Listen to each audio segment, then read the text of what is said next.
Voilà, voilà. Bismillah ar-Rahman ar-Rahim. Donc, bonsoir, bienvenue à toutes et à tous. Merci de votre présence. Merci, Dr Tariq Harmouch, d'accepter mon invitation, l'invitation de Coaching Lab Academy. Je suis ravie de vous avoir aujourd'hui parmi nous. Et je vous remercie pour votre générosité aussi, donc de partager avec nous le résultat des recherches, d'un travail personnel que vous avez effectué autour du sujet.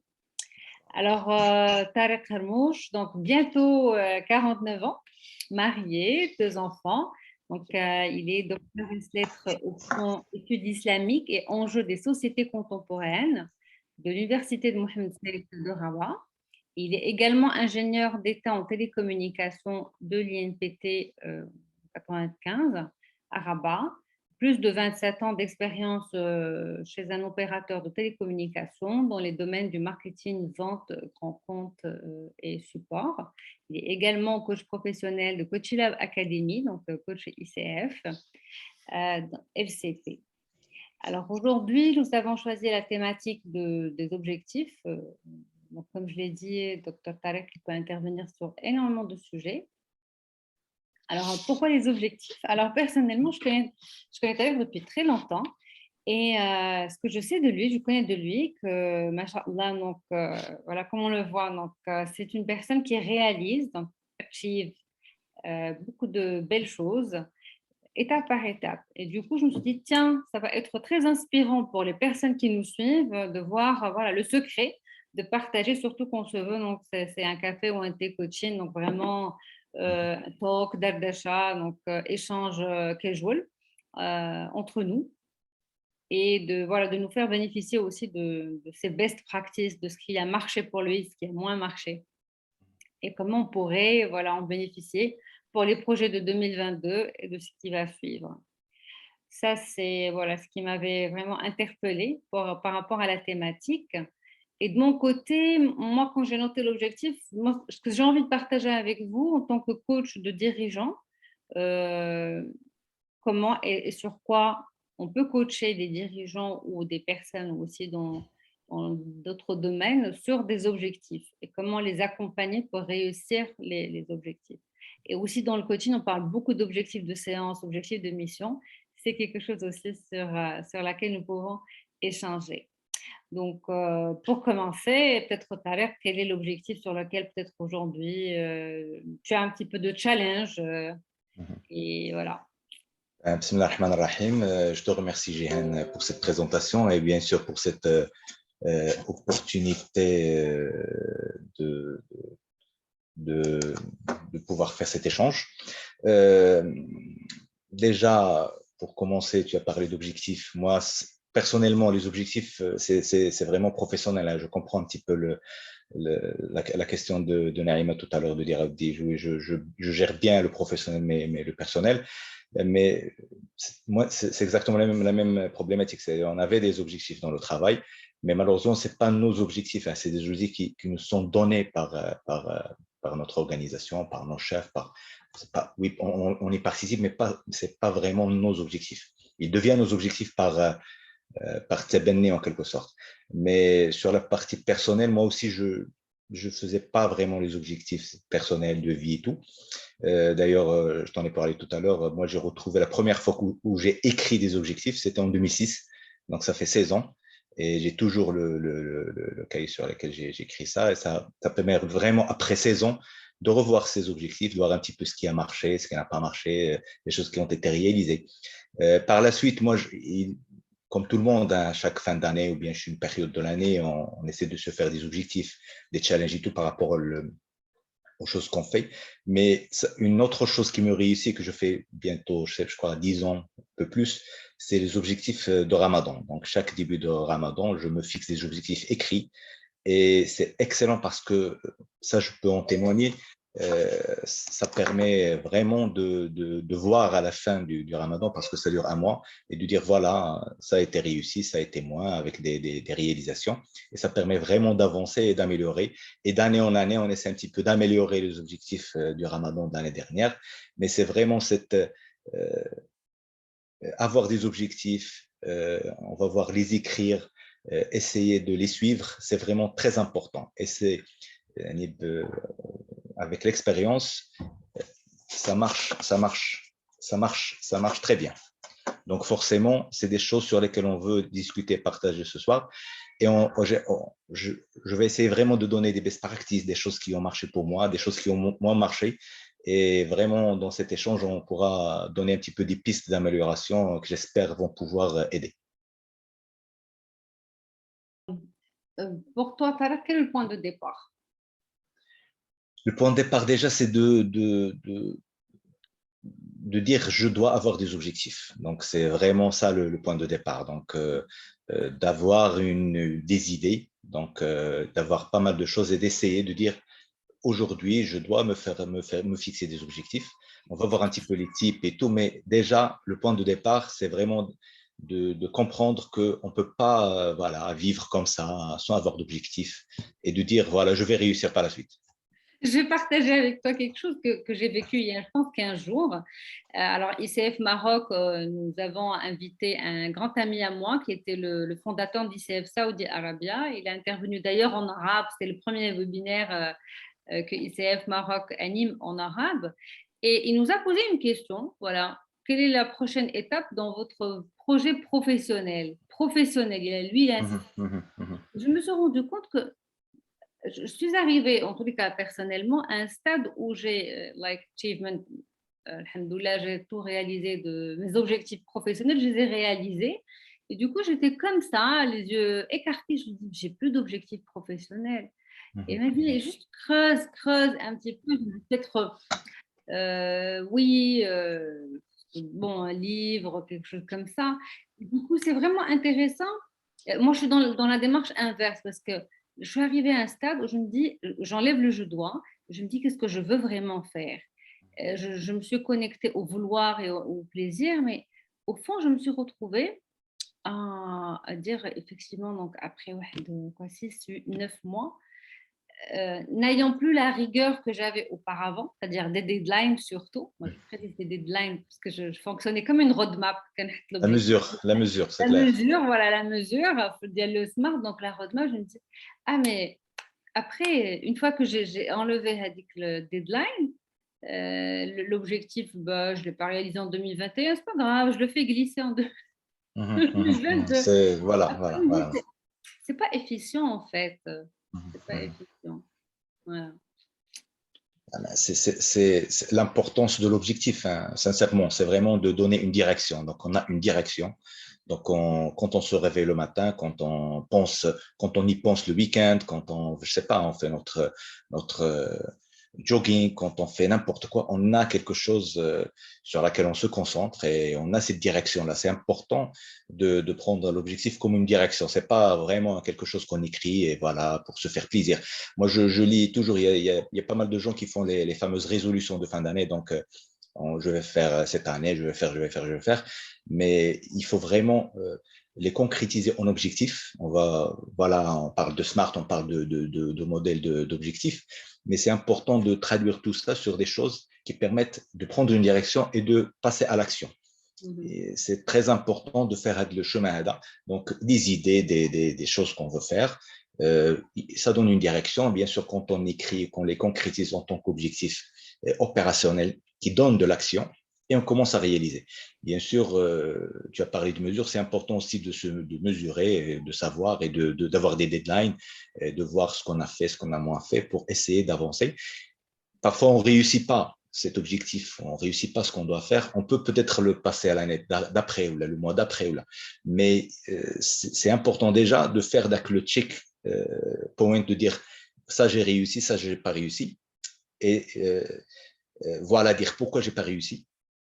واحد يستفد en quelque sorte من الأخطاء اللي دار pour pouvoir avancer. Mais avoir haka de dire voilà, moi je veux réussir, ou là je veux vraiment devenir riche, ou là je veux haka, des choses haka générales et génériques, ça permet pas vraiment d'avancer. Merci de préciser. On profitera aussi donc pour répondre aux questions que partagées par les participants. Par exemple, je souhaite me lancer dans l'entrepreneuriat. Si on prenait par exemple cette demande, parce que je souhaite, donc c'est une demande, c'est un souhait, effectivement, ce n'est pas un objectif, et on Exactement. fait un peu l'exercice pour, on va dire, une démonstration, une démo, pour comment on va le rendre objectif. Si tu permets, Jihan, c'est vraiment le qadir du souhait. Moi, définir c'est quoi un objectif, ben, on peut trouver pas mal de définitions. Moi je vais faire un truc vu le background ديالي تنقولوا بالعربية بالأضداد تعرفوا الأشياء. Donc moi, je vais vraiment essayer de donner ce qui n'est pas un objectif. Voilà. La première chose, c'est voilà, le rêve. Le rêve, c'est pas un objectif. Moi, je veux être un athlète, je veux, je sais pas, gagner la Coupe du Monde, je veux gagner les Jeux Olympiques et tout. Ça, c'est des rêves, c'est pas des objectifs. L'objectif aussi, c'est pas une valeur. Je veux faire du bien, je veux être juste, je veux, je sais pas, résoudre tous les problèmes du monde, je veux faire la paix et tout. Ça aussi, c'est des valeurs, c'est pas des objectifs, c'est pas des objectifs. Le troisième point, c'est pas les souhaits. Les souhaits, c'est surtout ça, parce que la plupart de nous, hein, on fait des souhaits, on se dit, voilà, c'est des objectifs. D'ailleurs, les choses que j'ai écrites, moi, en 2006, la plupart, c'était plus des souhaits. Je les ai pas vraiment smartisés ou bien mettre. Il y a des objectifs qui étaient assez clairs, mais la plupart, c'était des souhaits. Je veux réussir, je veux devenir riche, je veux être heureux, je veux avoir une famille heureuse, je veux avoir des enfants, je veux me marier. Ça, c'est des choses, ça reste dans les souhaits. Donc, pour vraiment parler d'objectifs, il faut qu'on évite d'être dans le rêve, dans les valeurs ou dans le souhait. Par exemple, on prend ce cas maintenant de l'entrepreneuriat. Oui, c'est bien de dire, moi, c'est une idée déjà. Là, c'est la première idée.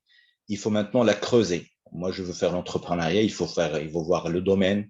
Par exemple, il faut voir les compétences déjà qu'on a. Moi, je travaille par exemple dans les télécoms.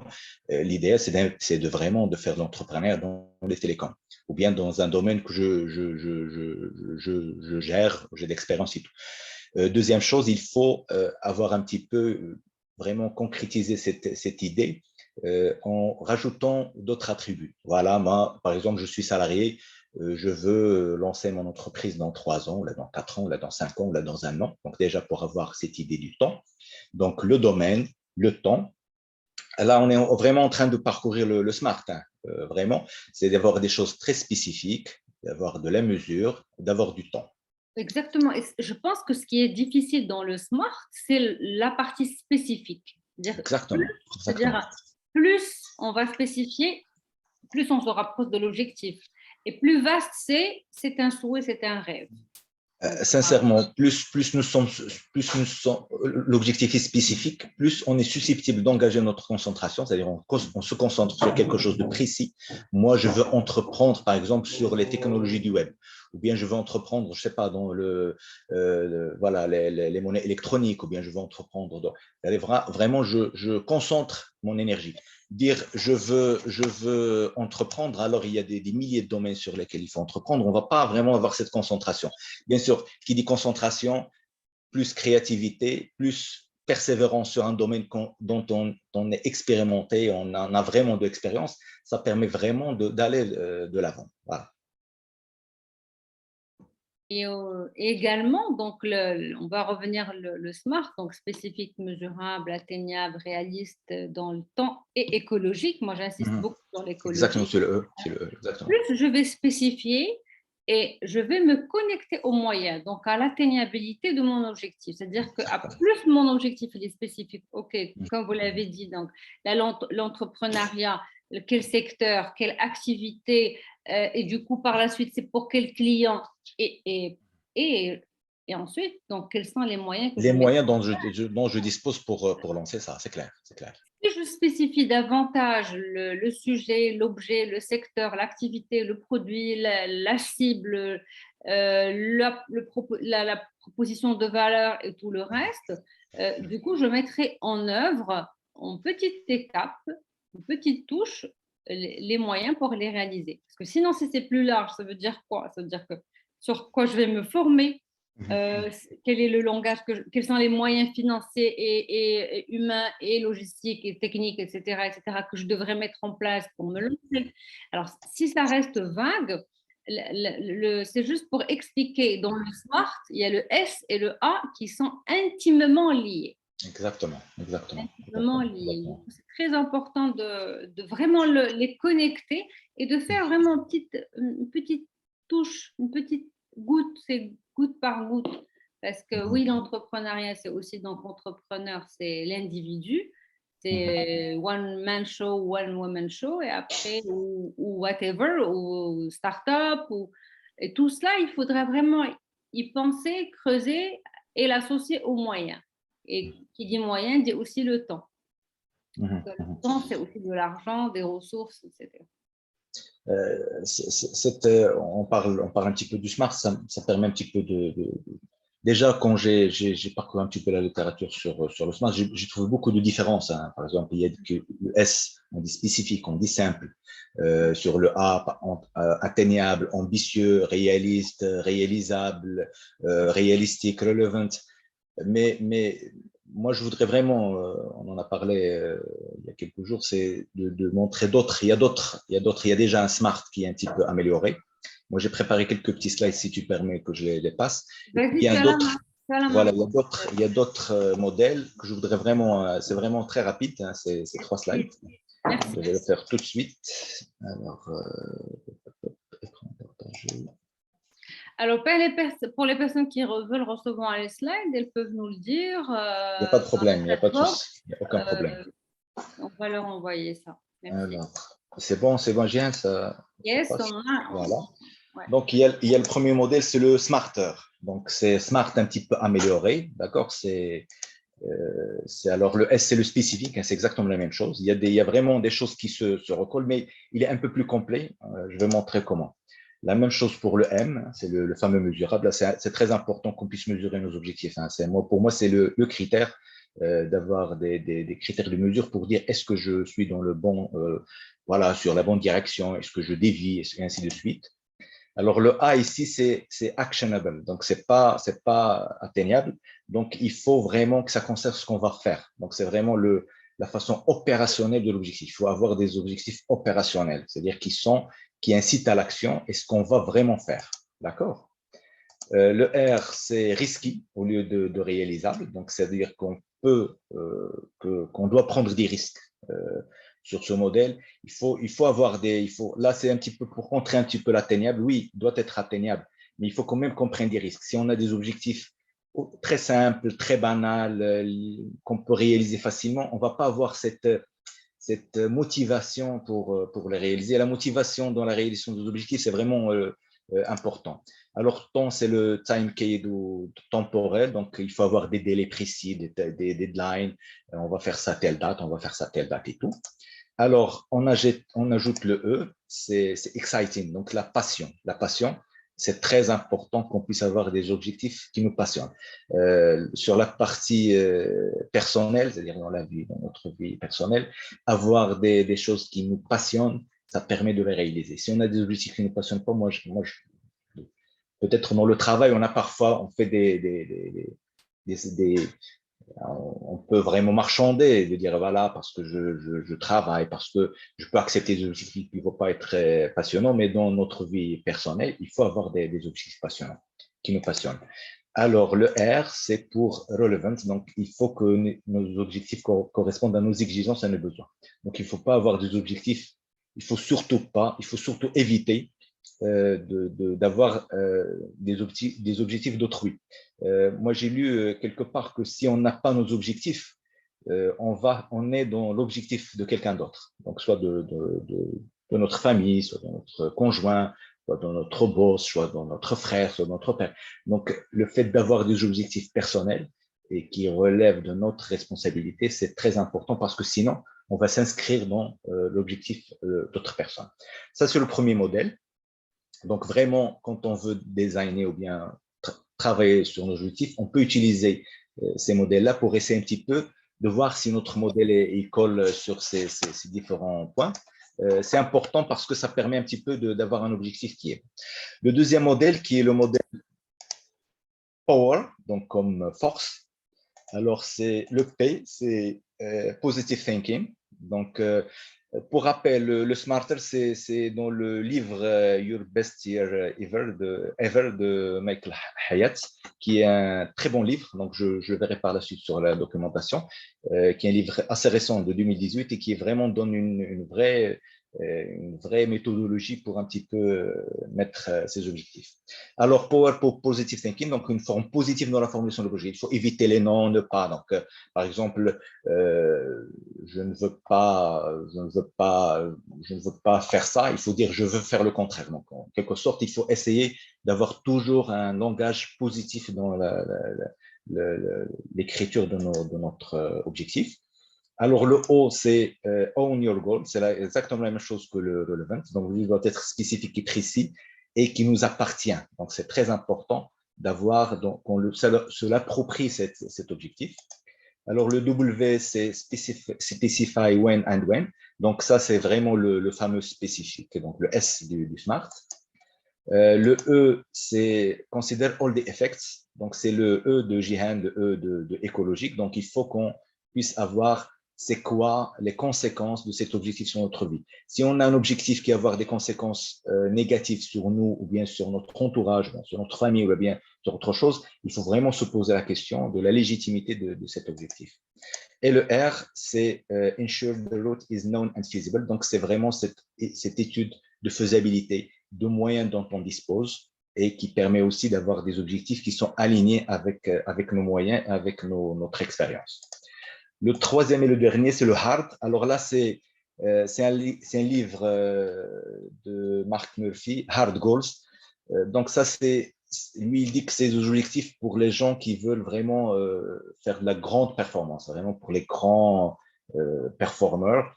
Donc ça, c'est des choses. Alors le H, c'est pour heartfelt, c'est la sincérité. Donc l'objectif doit être sincère, représenter un niveau important d'attachement et de sens. Donc il faut que nos objectifs collent à nos valeurs et à un autre sens. Donc, c'est important qu'il n'y ait pas un décalage entre notre objectif, nos valeurs et le sens de notre vie. Donc, ça, c'est important qu'on puisse être sincère en quelque sorte par rapport à notre objectif. Je sais pas, par exemple, on a des valeurs et on prend un objectif qui est sur notre valeur. Ça va vraiment avoir un souci sur sa réalisation parce qu'il ne colle pas à notre identité. Le A, c'est pour animer. La personne doit avoir une vision claire et animée du résultat. Ça aussi, parmi les best practices, c'est les gens qui font de la performance. Ils visualisent leur objectif. Ils se visualisent en train de réaliser ou bien d'avoir déjà réalisé leur objectif. Ils sentent un petit peu cette visualisation de voir qu'est-ce qu'on a fait, est-ce qu'on a fait, on est heureux, on a ça. Et ça permet un petit peu de se mettre dans le mood de la réalisation de l'objectif. Alors, le R pour require, la réalisation de cet objectif doit être vitale. C'est comme si notre vie en dépend. Ça, c'est très important pour qu'on puisse vraiment avoir la motivation, c'est de dire, voilà, cet objectif, si je ne le réalise pas, je vais vraiment, c'est comme si notre vie en dépend. Ça permet un petit peu de forcer la motivation et d'avoir de la bonne motivation. Et puis le D pour difficult, ils disent que les objectifs doivent être difficiles. On ne peut pas se permettre d'avoir des objectifs simples. Il faut qu'ils soient challengeants pour qu'on puisse vraiment aller de là. Voilà. Ces trois modèles, il faut vraiment les prendre d'une manière très, très imagée. On peut avoir des objectifs qui puissent coller à un modèle ou à un autre, mais l'important, c'est qu'on puisse avoir des idées pour qu'on puisse vraiment concrétiser et écrire des objectifs. J'insiste sur écrire, on va en parler peut-être par la suite. Écrire des objectifs qui peuvent un petit peu nous challenger et nous donner de la motivation pour travailler. Voilà.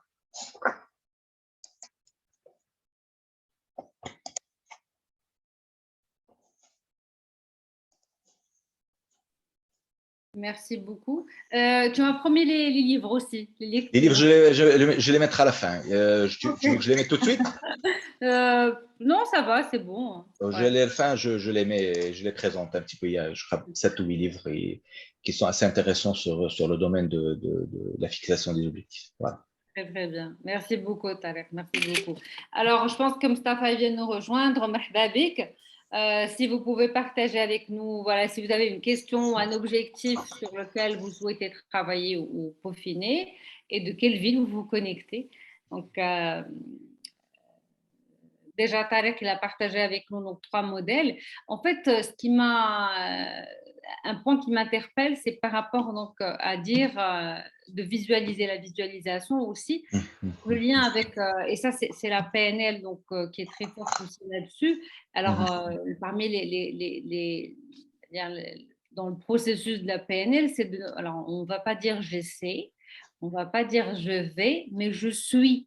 Je C'est-à-dire que suis je vais exactement. vraiment m'imaginer effectivement, et c'est comme les athlètes donc, qui vont se visualiser donc sur le podium avec le record, avec donc vraiment s'imaginer et de dire je suis, voilà, donc si je veux être voilà, entrepreneur, j'entreprends mon affaire. Mais par contre, là, j'ai vraiment détaillé mon affaire, Exactement. de X, de Mhm, et je mhm. fais telle vente, etc. Et ça, oui, pour le chiffre d'affaires, pour le poids, pour beaucoup de choses. Se dire que je suis comme ça et Mhm, pour mhm, mhm. programmer mon cerveau sur l'atteinte. En fait, c'est pour gagner en motivation et épouser cet objectif, mais vraiment Mhm, l'épouser et mhm. de le prendre, de le conscientiser davantage. Et, Sincèrement, déjà sur quel, j'en ai parlé tout à l'heure, c'est écrire ses objectifs. Moi, ah j'insiste sur oui, ça. oui, oui, C'est oui, très, très, très, très important. Moi, j'ai trouvé vraiment plein de littérature sur le sujet. Il y a plein de choses parce que on peut se dire, ouais, moi, je les connais, mais aussi j'en ai. On dit, il faut pas trop avoir d'objectifs, il faut avoir deux ou trois. Moi, j'ai que trois et voilà. On a عارفهم مزيان. Ça sert à rien de les écrire. Voilà. Non, il faut les écrire. C'est important parce que ça permet de gagner de la carte et quand on écrit quelque chose, déjà, on l'analyse. Donc, on voit un petit peu ce qu'on a écrit. C'est pas comme si on a dans la tête, voilà, on a cet objectif-là. Donc, c'est important. Ça permet aussi de motiver à l'action parce qu'on a un petit papier qui est écrit, peut-être qu'on a accroché, qu'on a sur notre agenda et tout, et à chaque fois, on peut le revoir. oui. Ça permet de les voir, de voir ces objectifs de façon régulière, donc, et de les manipuler. Ça permet de voir les actions requises et de les analyser, de les écrire aussi. Donc, ce processus d'écriture aussi, permet de se concentrer sur ses objectifs et de filtrer les opportunités. Moi, j'ai plein d'opportunités, je veux voir que les opportunités qui collent à mes objectifs. Donc, et je vais les écrire. Donc, ce processus d'écriture est vraiment important et moi, c'est un préalable en quelque sorte pour qu'on puisse avoir une bonne analyse et de développer un petit peu des plans d'action pour pouvoir y aller de l'avant.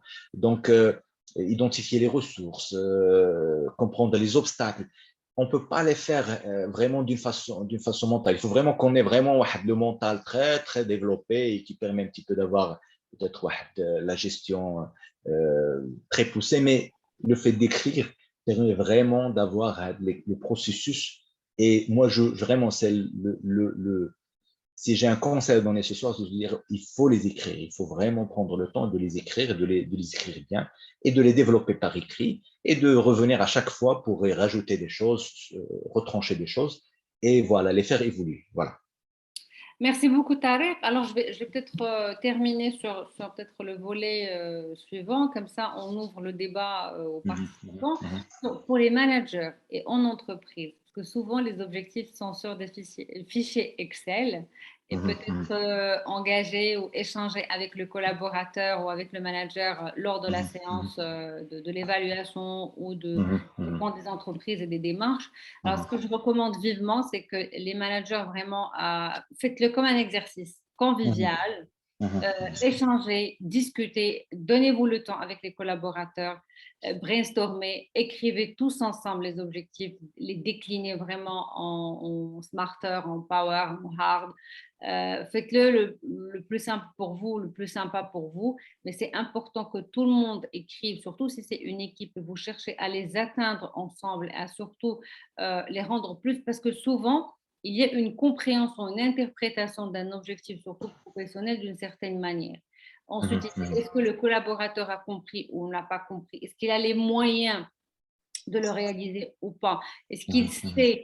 mhm, Souvent, ça dépend de la seniorité du collaborateur, de la maturité, de la façon avec laquelle aussi l'objectif est exprimé, comment lui va le recevoir. Et au lieu de passer, par exemple, 6 mois à réaliser quelque chose, avec un encadrement, une explicitation de l'objectif, il aura fait que 3 mois ou 4 mois. Donc, c'est mhm, un bel exercice à faire en entreprise et en équipe. Et ouais, c'est aussi un bel exercice à faire en famille, donc ouais, c'est entre les sûr. parents et les enfants. Donc, c'est aussi une éducation dans le couple déjà, donc individuellement, avec Mhm, le conjoint, donc mhm, le mhm, binôme mhm. gagnant, et troisième étape avec la famille, donc systémique, et de le faire aussi d'une façon très conviviale. Et comme tu l'as dit au début, soit de choisir des moments sacrés de regroupement, de convivialité, donc soit début d'année, soit Ramadan, soit ça dépend de la culture de chaque pays, de chaque environnement. Et de créer voilà, des synergies et de faire des exercices, de le refaire. On n'arrête pas de...